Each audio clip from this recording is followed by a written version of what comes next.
아브라함의 아내 사라의 죽음이 들려주는 인생과 신앙의 깨달음이란 제목으로 함께 말씀의 은혜를 나누기를 원합니다.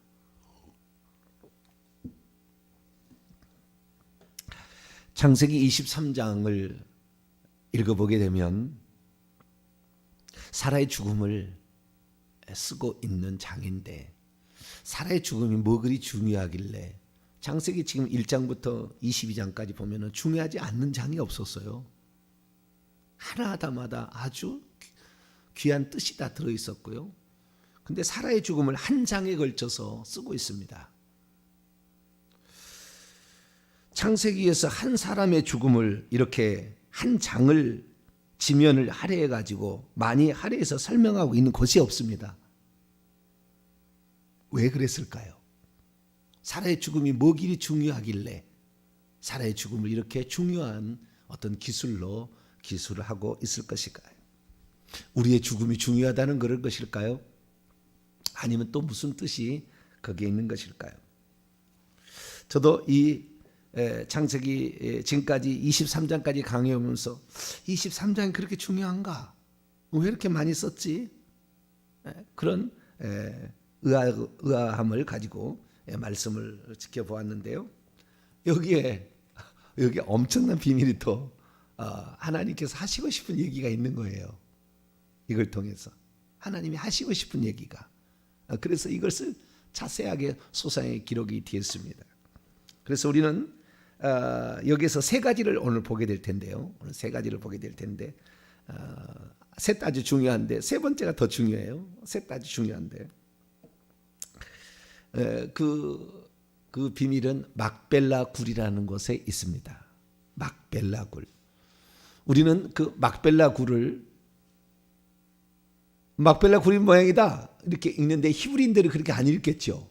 그 뜻을 알겠죠. 모리아산하고 여호와 이레가 똑같은 말이라는 것을 히브리인들은 알죠. 우리는 전혀 생각 못하죠. 그거 똑같은 거예요. 여기 담겨있는 엄청난 뜻이 있어요. 저도 한 번도 그런 생각을 해본 적도 없었고, 원문을 보니까 나오는 거예요.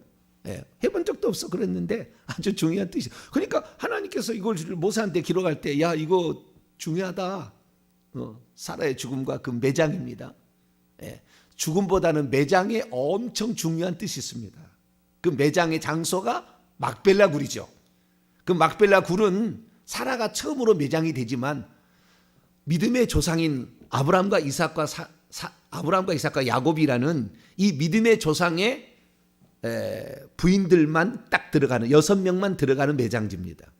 아브라함 먼저, 사라가 먼저 죽었어요. 사라, 아브라함, 그 다음에 이삭 리브가, 그 다음에 레아, 그 다음에 야곱, 이렇게 6명이 여기 딱 들어가는 장소거든요. 그러니까 그냥 장소가 아니에요. 여기가 의미가 아주 있는 장소입니다. 그리고 그 뜻이 우리에게 엄청난 비밀을 또 가르쳐주고 있습니다. 자, 그러면은 사라의 죽음과 매장이 우리에게 들려주는 이 인생에 관한 교훈은 무엇이며 신앙에 관한 그 가르침은 무엇일까요? 첫 번째는 사라가 127세를 살았으니 이 127세를 살았다. 그 여성이 몇 살에 죽었다고 표현되는 것은 여기밖에 없습니다. 성경에서. 여성이 몇 살에 죽었다라고 구체적으로 얘기를 한 장면은 유일하게 단 한 번 나오는 거예요. 그러니까 사라의 죽음을 관하여 분명히 뭔가 하실 얘기가 있는 것이죠. 그러면 이 사라가 127세를 살았다라는 그런 말 속에 무엇을 말해줄까요? 이삭을 낳은 지 27년 지난 거잖아요. 그죠? 아니 27년, 37년. 왜냐하면 90세에 낳았으니까. 이삭은 그 아브라함은 100세고 사레는 10살 아브라함보다 아래니까 90세에 낳았으니까 37년 된 거죠. 그렇죠? 37년이 되고, 그리고 127세를 살았던 이후에 38년을 아브라함이 더 살고 죽습니다. 175세. 38년을 더 살고 죽어요. 근데 왜 아브라함보다 먼저 죽었을까? 뿐만 아니라 137세. 그래서 이 아브라함이 이삭을 바쳤던 모리아 한 산에, 그 산에다가 바쳤던 그 시기를 37세로 봅니다. 누가요? 야살의 책에. 그리고 미드라시라는 이스라엘의 전통적인 해설서가 있는데, 구약 성경 그 해설서를 보면은 37세에 이삭을 바쳤다 이렇게 얘기가 나와요. 그러니까 사라가 죽던 해에 이삭이 먼저 바쳐진 후에 그 다음에 바쳐진 다음에 죽었다 이렇게 얘기를 하는 거예요. 그래서 의미심장합니다. 의미심장. 이것을 엄청 중요한 이야기로 야살의 책에는 하나의 어떤 이야기를 아주 구성을 해요. 재미난 이야기를 아니라 슬픈 이야기예요. 사라가 왜 죽어갔는지 하는 슬픈 이야기가 이렇게 나와요. 근데 여기 우리 성경에는 그런 말이 없습니다. 그냥 127세에 죽었다. 이것이 사라가 누린 횟수라라고 얘기를 합니다. 그러면 만약에 이삭을 바쳤던 그 해에 죽었다고 한다면 그때까지 사라는 살아 있어야 될 이유가 있었던 거죠. 그때까지 살아 있어야 될 이유가 있었고, 이제 그 이삭이 바쳐진 사건을 통해 하나님이 어떠한 일들을 마감을 하는 거예요. 마감을 이제 됐다. 아브라함 됐다. 너는 이제 합격이야. 라고 딱 할 때까지는 사라가 살아 있었어야 돼요. 왜 사라가 살아 있었습니까? 합격을 못 했으면 사라가 또 나야죠. 응? 이때 합격을 못 했다고 한다면 하나밖에 없잖아요, 지금. 그런데 합격을 못 했다고 한다면, 아니 그때 진짜 번제로 잡았더라고 한다면 또 하나 자식을 낳아야 될 거 아니에요. 그러니까 사라는 살아 있어야 될 이유가 있었던 거죠. 그런데 그때 이삭을 하나님께 아브라함이 드릴 때 하나님은 그걸 죽이려고 했던 게 아니에요. 그 마음을 받으시고 대신 순양, 우리 죄를 위해서 세상 죄를 지고 하는 하나님의 어린 양이죠. 뿔에 걸려있는 남자죠. 수컷 양을 준비했다가 우리를 대신해서 잡게 되는데, 그것을 22장에 완성을 하니까 이제는 사라가 더 이상 살아 있으나 안 살아 있으나 관계없는 거예요. 사명이 끝난 거죠. 사명이 끝난 거예요. 사명이 끝났어요. 그래서 사람은 언제 죽느냐? 사명이 끝나는 날 죽는 거예요. 우리가 병들어서 죽는 것이 아니고요. 병들어도 사명이 있으면은 병 고쳐 죽어요. 안 죽게 해요. 이 땅에 왜 살아야 되는지, 내가 목숨이 붙어져 있어야 될 이유는 뭔지, 내가 이 목소리 나는 순간까지 기도를 해야 될 이유가 뭔지를 아는 사람은 하나님이 그때까지는 절대 다른 거 손 못 대지 못하도록 다 지키십니다. 할렐루야. 사명이 끝나는 날 죽는 거예요. 그냥 죽는 게 아니라고요. 그런데 이 땅에 살아있으나 살지 않아, 그것이 뭔 사역이냐, 그런 사람은 죽는 거예요. 이제 죽는 거예요. 그래서 우리가 여기에서 사라 인생을 지금까지 보게 되면 얼마나 파란만장한 삶을 살았습니까? 2번씩이나 남의 아내로 팔려가지고 하룻밤을 겪을 했는데 하나님께서 그 왕들을 치셔가지고 손 못 대지 못하도록 하나님이 지키시지 않았어요? 자기가 애 못 낳는다고 어떻게 해보려고 노력을 해가지고 자기의 첩 하가를 남편에게 줘서 자식을 낳겠지만 가정에 불화만 만들고 지금까지 아람 민족을 만들어서 이슬람 족속을 만들어가지고 지금까지 전 세계의 싸움이 지금까지 지속되는 그런 일들을 벌였잖아요.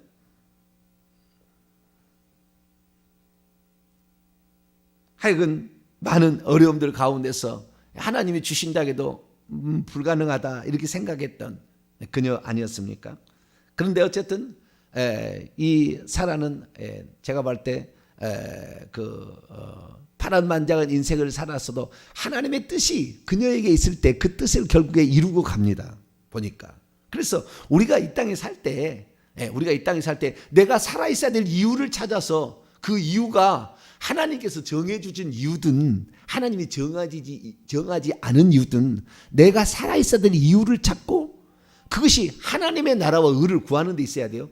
주님, 내가 살아야 돼서 그런데 손자 한번 봐야 될 텐데요. 내가 죽으면 안 돼요. 이거 아니에요. 무슨 세상에. 내가 평소 때 월세 살았는데 전세 한번 살아보고 죽어야죠. 이거 아니에요. 이거 아니에요. 이거 아니에요. 세상에 어떤 게 아니에요.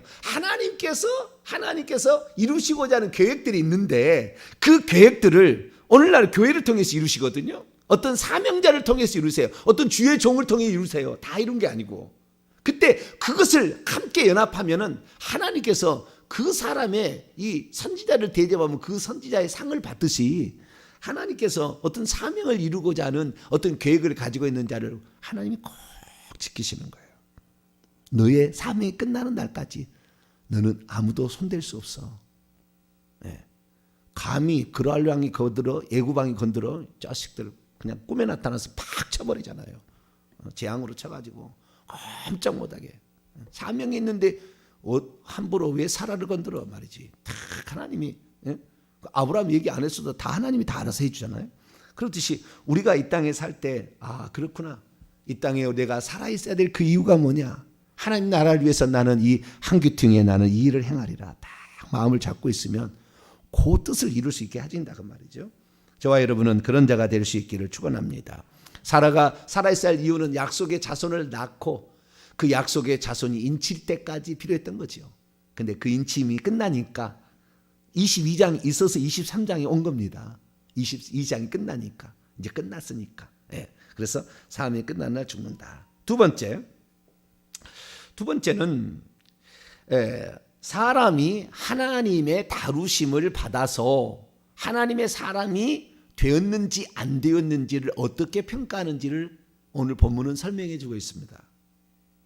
하나님의 다루심을 받아도 어떤 사람은 하나님의 그 다루심을 받아서 하나님이 원하는 사람으로 바뀌어져 가는 사람이 있는가 하면 하나님이 그렇게 간섭해서 때로는 야단을 치고 징계를 내리고 어떤 것을 축복도 주고 막 이렇게 하면은 그것을 통해서 깨닫는 자가 있어서 하나님이 원하는 사람으로 바뀌는 사람이 있는가 하면 끝끝내 안 바뀌고서 시간만 40년 50년 신앙생활 했을 뿐이지 그 사람에게서 하나님이 기대하는 것이 없는 사람이 있다 그 말이에요. 그런데 여기에서 아브라함의 이제 여러분 중요한 것이 사례가 중요한 게 아니에요. 사례가 중요한 게 아니라 아브라함의 이야기라고요. 이야기가 지금 처음부터 계속 아브라함의 이야기입니다. 아브라함이 이 매장지를 찾는 과정이 있고 그 다음에 아브라함이 이 매장지에다가 매장했다는 거예요. 그게 중요한 거예요. 그런데 그러면 죽은 시체를 매장이 왜 중요하느냐? 그것이 막벨라 굴이라는 것이 중요하고 왜 막벨라 굴이냐고 좀 이따 얘기하겠습니다. 그런데 이때 아브라함이 이 사라가 죽을 때에 매장지를 구해야 되잖아요. 그는 지금 4절에 보니까 나는 당신들 이 가나안 땅에 7족 속에 거하는 나그네요. 거기에서 내가 잠시 우거하는 여기가 내 땅이 아니고 당신들 땅인데 임시로 내가 살고 있는 그런 자니라는 얘기를 합니다. 그러니까 아브라함은 지금까지 75세의 부름을 받아가지고 지금 137세가 아닙니까? 아브라함은 그렇잖아요. 약 60년의 세월이 지금 지난 거잖아요. 가나안 땅에 들어와서. 그러나 땅 한 평 구하지 못했어요. 땅 한 평 구하지 못했는데 이제 처음으로 땅을 구하기 시작합니다. 이게 아주 중요한 개념이에요. 처음으로 약속의 약속의 자손이 드디어 차지하는 순간이에요. 이 순간이. 요게 때문에 지금 매장 때문에 이건 쓴 거지. 사라가 그렇게 뭐 큰 비중을 차지하는 건 아닙니다. 그러나 사라의 그것을 통해서 우리의 인생의 죽음을 언제 맞이하는지는 분명히 얘기하고 있어서 그것도 하나의 우리가 교훈으로 받아야지만 두 번째는 뭐냐면은 하나님의 다루심을 받아서 하나님이 쓰시는 사람으로 변화된 사람은 어떤 모습일까를 우리에게 들려주는데 그때에 매장지를 구하려고 했을 때에 그 매장지를 헷족속이 어떻게 주는지가 나와 있어요. 여기에 어떻게 주는지가. 헷족속은 뭐냐? 당신이 원하신다고 한다면 우리 땅 어딘들 당신이 하는 일을 막으오리이까 당신의 뜻대로 하소서. 우리는 이 모든 땅을 당신에게 무상으로 제공할 용의가 있습니다. 라고 그 아브라함에게 극존칭을 써요. 아브라함에게 자기의 조상들이 죽어도 돈 내고 묘지 사라 걸 텐데 돈 안 내도 됩니다. 당신은 돈 안 내도 돼요. 우리에게 당신은 그런 존재입니다라는. 그래서 마지막 죽어가게 될 때에 그 믿지 않는 하나님을 믿지 않는 이방인들이 어떻게 그를 바라봤는지를 얘기를 해주는 거예요. 그래서 우리가 하나님의 다루심을 받으면 장차 그렇게 될 거예요.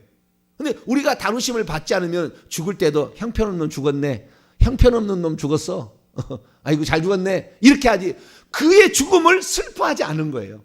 그의 죽음을 안타깝게 생각지 않는 거죠.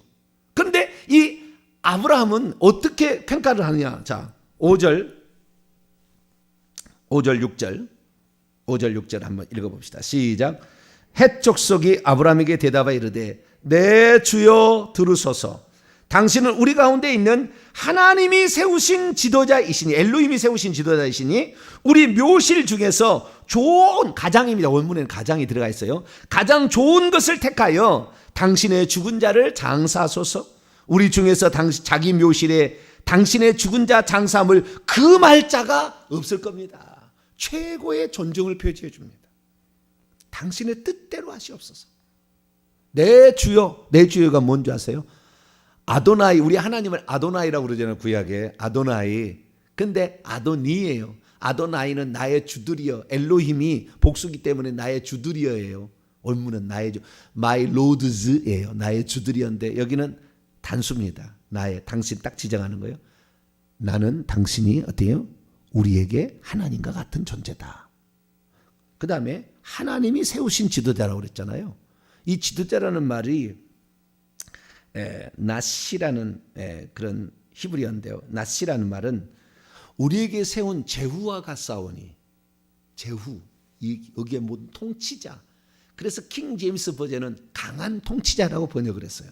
강한 통치자, 통치자와 같사오니, 또는 어떤 데는 어르신, 방백, 귀인, 여러 가지로 번역을 해놨는데요. 하나님이 세운 훌륭한 지도자다. 그렇게 해서 이방 사람들이 이 아브라함이 어떻게 달라졌는지를, 자기 마누라를 팔아먹는 좀 파렴치한 사람이었잖아요. 초창기에는. 그랬으나 하나님의 다루심을 통하여 이제는 그 성품마저도 주변의 사람이 존경할 만한 성품이 되었어요.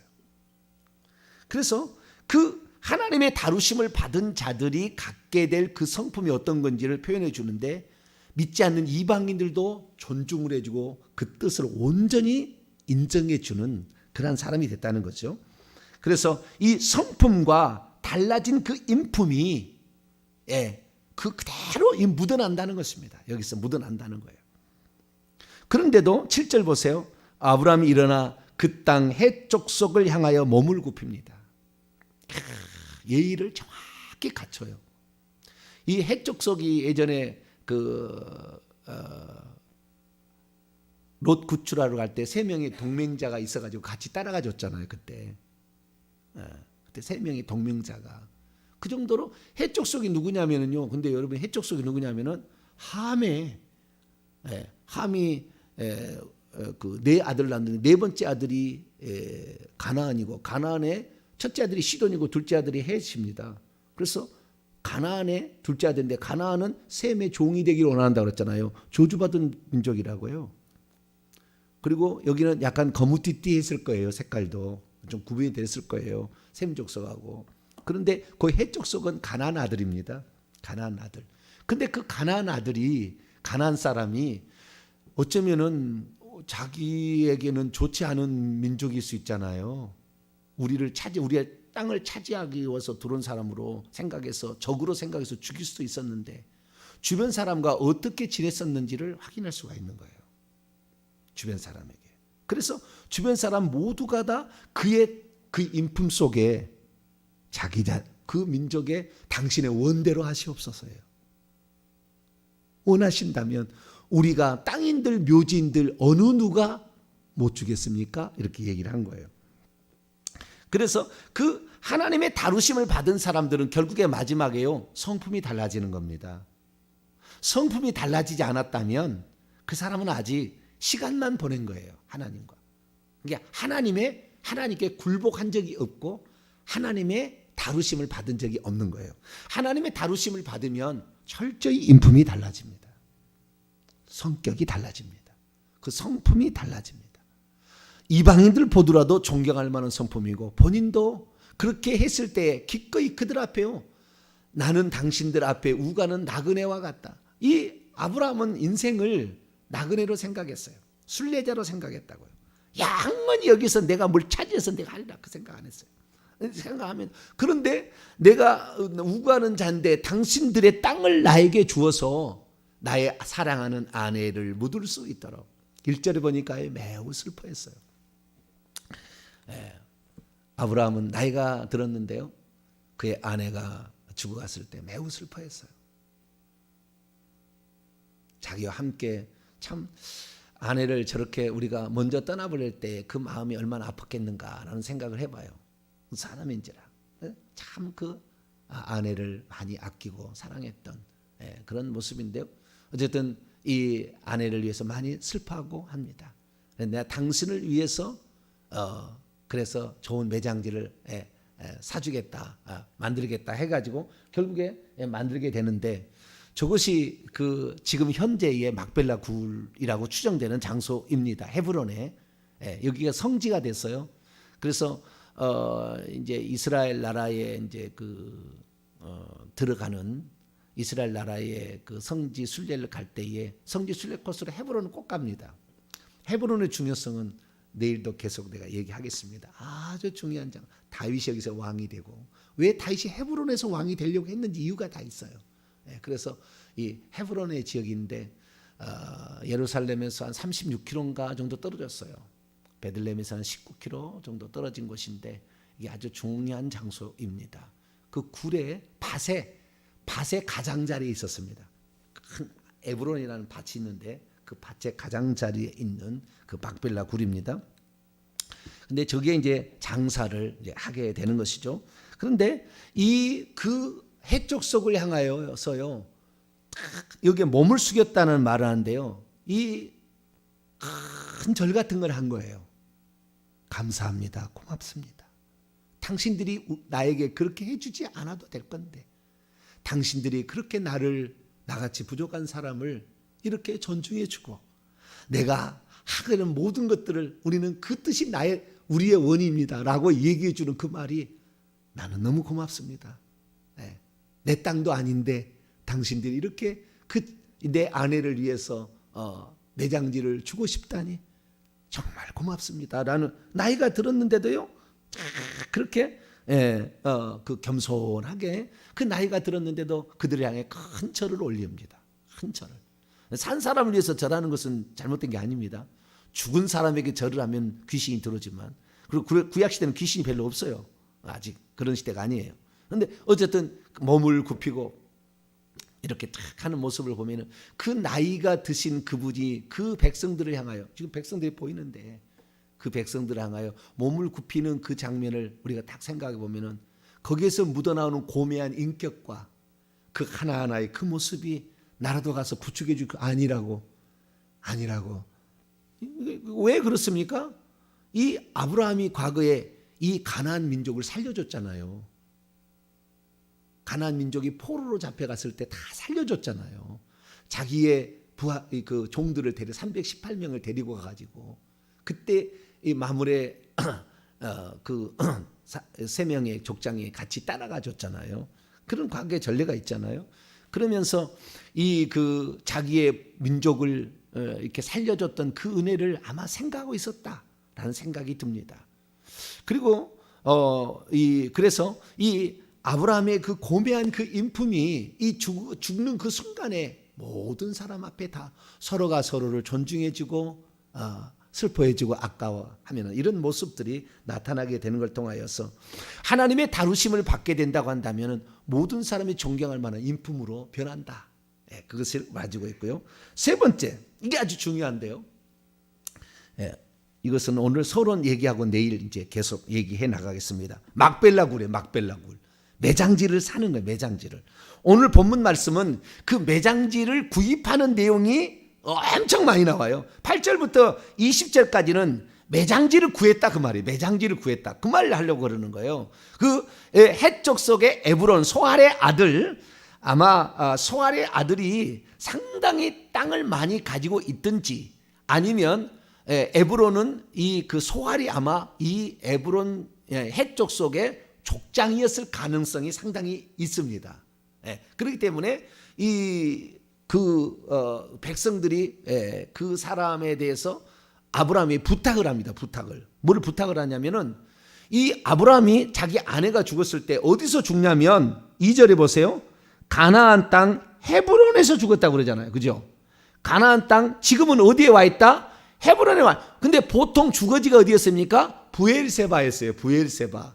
7개 우물이 있었던 부엘세바 있을 때 이삭도 갔다가 온 거예요. 다시 부엘세바로 갔는데 부엘세바에서 22장 19절 보면 부엘세바에 살았어요. 부엘세바에 살았는데 23장에 들어오니까 상당한 시간이 지났을 가능성이 있어요. 그렇죠? 상당히 시간이 가. 그래서 제가 지난번에 이삭이 바쳐질 때 나이는 한 30세 정도였을 거라. 그건 제가 추정하는 것은 이 문맥을 보고 제가 결정한 것이지 야살의 책은 그렇게 안 나와 있어요. 야살의 책은 성경이 아니에요. 그건 뭐 전적으로 믿을 게 아니라고요. 거기도 하나의 어떠한 가상적인 어떤 이야기가 있으니까 성경에 안 들어온 거예요. 참조만 할 뿐입니다. 그래서 약간의 시간이 지났을 것이다 라는 얘기를 하는 것이고, 그래서 어쨌든 그 아브라함이 지금 헤브론에 살았는데 헤브론에 그 살고 있으면서 헤브론의 마물에, 자 17절 보세요. 23장 17절 헤브론 마물의 앞 막벨라에 있는 에브론에 밭을 샀다고 그러잖아요. 그럼 마물에는 뭐냐? 이 마물에는 19절 보세요. 그 후에 아브라함이 그의 아내 사레를 가나안 땅 마물의 앞 막벨라 굴에 장사했는데 마물에는 곧 헤브론이라 그렇죠. 그냥 헤브론 땅입니다. 그 해족속 땅이 헤브론 땅이에요. 지금 헤브론 땅인데 헤브론 땅 중에서 자기가 지금 거하고 있는데 헤브론 땅은 해족속의 땅이다. 그리고 마므레라는 족장이 있는데 그 마므레라는 족장의 이름을 따라서 거기에 있는데 거기에서 옛날에는 그 헤브론을 뭐라고 불렸냐면 기럇 아르바라고 불렸다고 2절에 나와 있어요. 기럇 아르바는 뭐냐? 아르바라는 것은 성읍이란 뜻입니다. 성읍, 도시. 기리앗은 뭐냐면은 죄송합니다. 아르바 헷갈려. 기리앗이 성읍이란 말이에요. 기리앗이 성읍이란 말이에요. 그리고 아르바인 게 아르바의 성읍이란 뜻입니다. 아르바의 성읍. 그런데요, 여기 특별한 게 뭐냐면 기럇 아르바의 아르바라는 말은 숫자로 4라는 뜻이에요. 숫자로 4. 그 다음에 부엘세바에 있을 때 세바의 우물이라고 했잖아요. 부엘세바.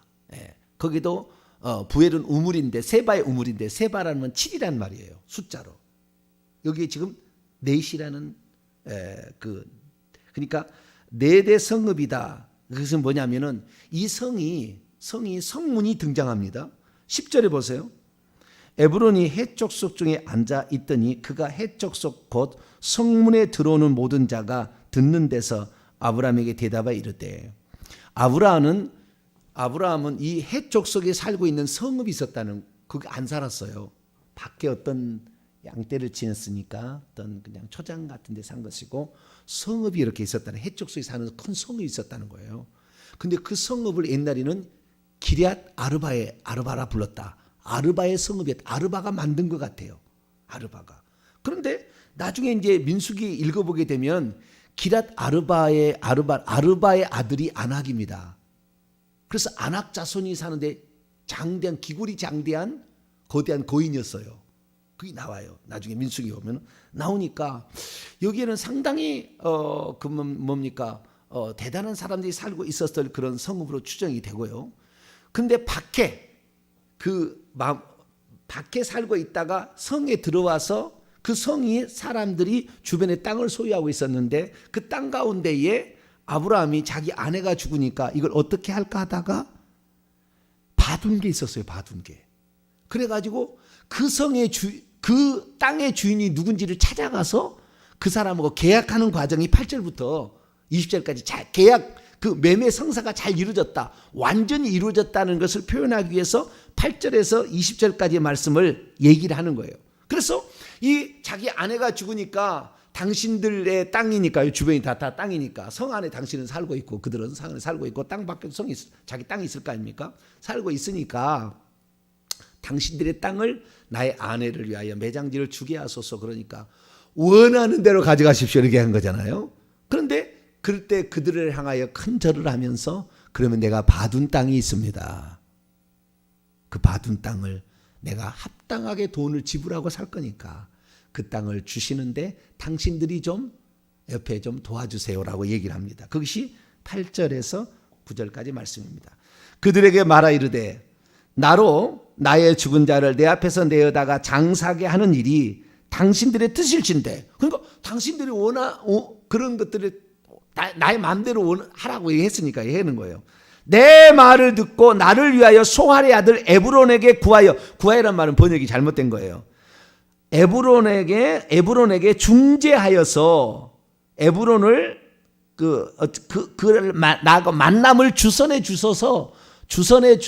주라는 말이에요. 주선해 주셔가지고 그가 그의 밭머리, 밭의 가장자리입니다. 원문은 밭머리가 아니고 그의 밭의 가장자리에 있는 그의 막벨라의 동굴을 내게 주도록 하되 충분한 대가를 받고 그 굴을 내게 주어 당신들 중에서 매장할 소유지가 내 것이 되게 하기를 원합니다. 이렇게 얘기를 합니다. 그래서 매장지로 살 땅을 미리 알아봤습니다. 알아보고 그리고 그 땅을 어디에다 매장지를 하면 좋을까 생각하다가 땅에다 파묻는 것이 아니라 굴 속에 안치를 하는 거예요. 굴 속에 안치를 하는 겁니다. 이렇게 안치하려고 그 땅에 있는 굴들을 다 아마 목자들이 돌아다니면서 그 장소를 알고 있었는지 좌우지간 그 장소를 생각에 두었다가 그 장소를 사게 되는 과정이 오늘 이제 본문에 말인데요. 막벨라 굴에 엄청 의미가 있습니다. 막벨라 굴의 그 의미를 알게 될 때에 우리가 인생의 종착지를 어디다 정하여야 되는지를 딱 생각이 나게끔 돼 있어요. 그게. 그 이야기는 내일 계속해서 하도록 하겠습니다. 기도하겠습니다. 자비로우신 아버지 하나님, 오늘도 사람이 죽는 것이 언제 죽게 되고 그리고 사람이 하나님의 다루심을 받았을 때 어떤 모양이 되는 것인가를 알게 하신 감사합니다. 또 우리의 인생을 마감할 때 어떻게 마감하게 되는 것인가 라는 것을 또 우리가 하나님 생각해야 되는데, 하나님 우리가 죽은 후에 또 다른 세계가 있다는 사실을 알고 우리가 준비해야 될 텐데, 하나님 이 땅만이 진짜인 줄 알고 어리석게 살지 말게 하여 주시고 혹시 죽음이 두려워 사람들을 두려워하지 말게 하여 주시며 내가 하나님의 다루심을 받아 온전한 하나님으로 성품으로 달라지는 우리 모두가 되게 해 주옵소서. 우리 주 예수 그리스도의 이름으로 기도하옵나이다. 아멘. 하늘에